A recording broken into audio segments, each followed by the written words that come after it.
Hey everybody, this is the Funky Professor, and welcome to another episode of Funky Machines. On this episode, I'm going to be showing off my super compact auto furnace.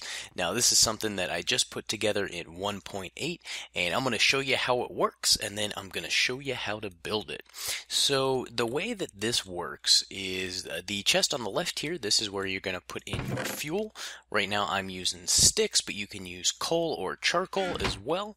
And then in the top up here, this is where you're going to put in whatever you want to cook, and then in the bottom chest here you're going to pick up whatever material has been cooked.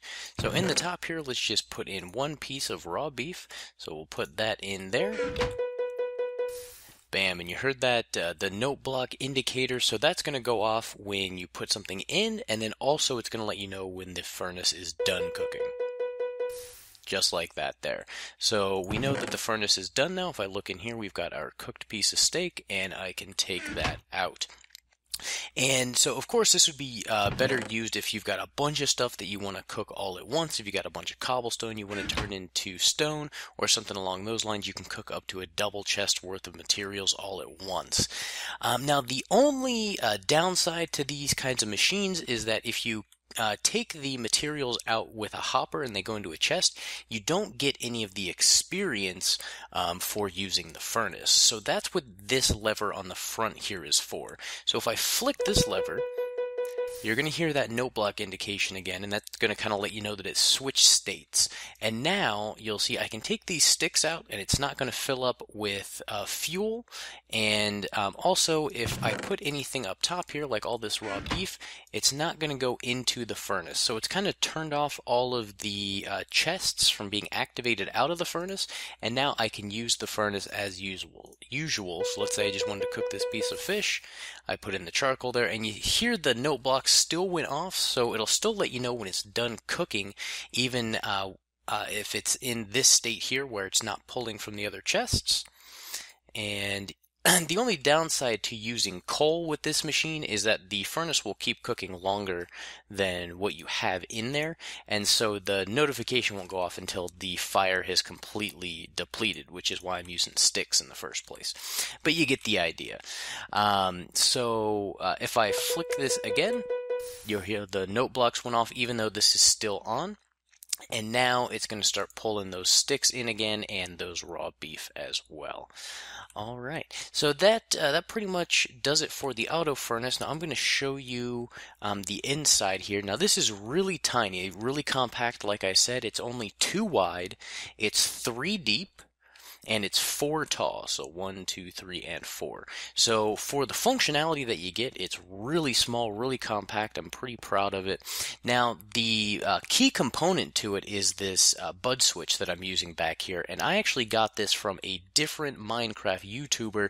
His YouTube channel is Nicholas Blocko's Minecraft, and I'm going to have a link to that in the description as well. I wanted to be sure that I gave him some credit. I was definitely inspired by his video, but that's what this piece is here with the note block and the redstone and the torch. It acts as a pistonless bud switch that the whole machine kind of works off of. So without further ado, I'm going to show you how to build this bad boy.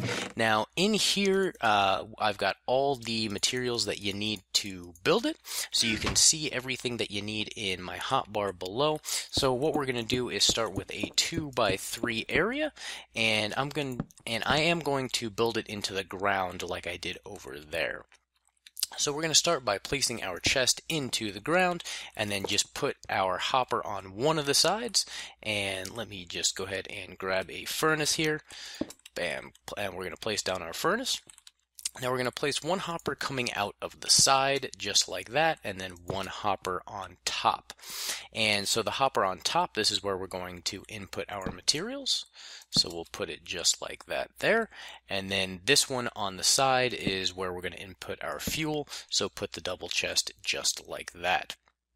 So now that we've got that there, we're going to build our bud switch. So just place down a whatever kind of block you'd like on the kind of diagonal caddy corner to the furnace. Put your redstone torch right behind the furnace, and then on top of the redstone torch, that's where you're going to place your note block. Now the note block can be whatever key that you like. I like to take it up a little bit so it's a little more of a pleasant tone there, and then place your one piece of redstone on the back. Now this is going to burn out, and then once the torch burns out here, now this is going to act as our bud switch. So you'll see that if I place a block down, it's going to update that, and it's going to set off our tone. And that about does it. All that's left is put your lever on the front, and that's going to make it so that if this is powered, none of these other hoppers are going to be able to pull out or put anything into the furnace. And then you can use it as normal to get some experience. So that's about it. It's pretty easy to build. I hope you liked it. If you do have any questions, feel free to leave them down there in the comments. Be sure to like the video if you did like the video. Follow us on Facebook and Twitter. And until I see you next time, keep it funky.